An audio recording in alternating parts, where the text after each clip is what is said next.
আমাদের আজকের অধিবেশন কমিটি ঘোষণা করবেন, তখন নতুন কমিটি এসে যাবে এবং তারা সভাপতি সভাপতি আবার প্রফেসর নোমান হোসেন এবং সাধারণ ওই যে বার্ষিক সাধারণ সভা সম্মানিত উপস্থিতি আমি আসলে বুঝতে পারিনি আমাদের উপস্থিতির কারণে, অথচ সমালোচনার সময় কিন্তু আমাদের কোনো মন্ত্র নেই।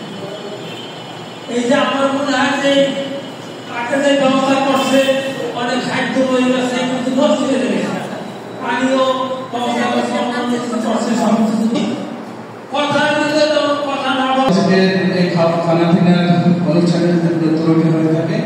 আপনারা আমাদের পাঁচজনকে দায়িত্ব দিয়েছিলেন, আমাকে, মজিবর সাহেব, অফিস সাহেব, জহির সাহেব এবং ফৌজ সাহেব অনেক পরিশ্রম করে যতটুকু পারছে আমাদের সেবা করছে। ত্রুটি থাকলে এটা মার্জনা করবেন।